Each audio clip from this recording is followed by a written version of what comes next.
Oh, unbelievable. That's the Geo engineering plane taking off. I could just tell by the sound of it that it was that low that there was no way it came from the airport. Quickly jumped out, and what do I see on the bottom of it? Qatar. That's the one I've seen coming in and out the RAF base. It's still got Qatar painted on the belly of the plane. It is definitely a spray plane. It's definitely coming from the RAF base. That thing just came over so loud, I come running out of the house like, what's that? And as soon as I seen it, I knew it's the one I've seen coming out of the RAF base, coming into the RAF base. It's come straight out of the runway heading south, hooked it straight around past my house, and that is 100% a spray plane. I've got a contact that lives right next to the RAF base who said I can go and have a look with the P900, so we'll see what I can find, but I know damn well that's coming out the RAF base. I can't believe that they haven't even painted the belly of the plane.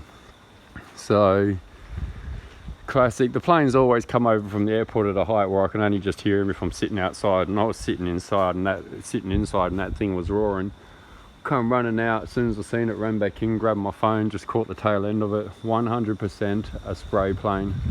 Then you can see off in the distance here, we've got bunker fuel. So they've got the bunker fuel going, and now they're going to go out and spray all night. So it'll be interesting to see what the sky's like tomorrow. More bits of bunker fuel. See if I can come down here and get a better shot of it. Excuse me while I walk through the mango tree. Got a little bit out there. I can't quite see it too well from there. But we've had that thin haze all day. Bits of bunker fuel blowing in, it spreads out. Turns into a thin haze. And then the sky's just not quite as blue as it should be. It's funny if you live in Perth, you'll know when you're sort of at the foothills or even a fair way out from the hills, just when you've got a clear line of sight on the hills, you'll notice that the hills is constantly hazy now, has been for at least 2 or 3 years.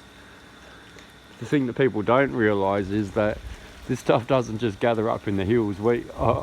Anyone go up into the hills and have a look down on Perth and see what it looks like. We've got the same haze, all right? If you were to go up into the hills and ask the people in the hills, they'd say they can't see any haze. When you're under it, you can't see it. When you're off in the distance looking over an area, you can see it. And so we all sit down here thinking it's gathering up in the hills and they're under a haze, but once you go up in the hills and you have a look down, you can see the haze is everywhere. We're all under it. It's the reason our sky doesn't look as dark a blue as it used to.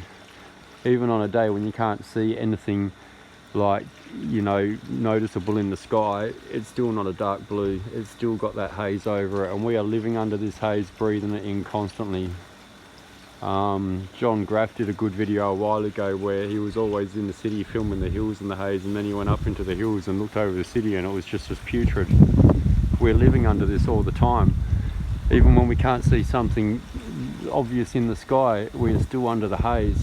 It's a flammable blanket, it traps heat in, causes temperature rise, which ties into their global warming. We're living under a haze, people. I hate to say it, but anyone in Perth who looks up the hills and thinks, oh, I wouldn't live up there, they're living under the haze. All the geo spray is gathering up there. It's the exact same when you go up there and look down here. I've done it, it's the same. We're all living under this haze. We're all breathing in this toxic air, and that plane that just flew over is one of the culprits, which I will get better shots of soon. So this is where we're at. It's bunker fuel WA. Even on a clear day we're copping bits of bunker fuel, but seeing the plane take off now, I know you'll be spraying all night. In fact, I can guarantee you I can come out in the morning around 5 o'clock and film it going back in. I know the schedule.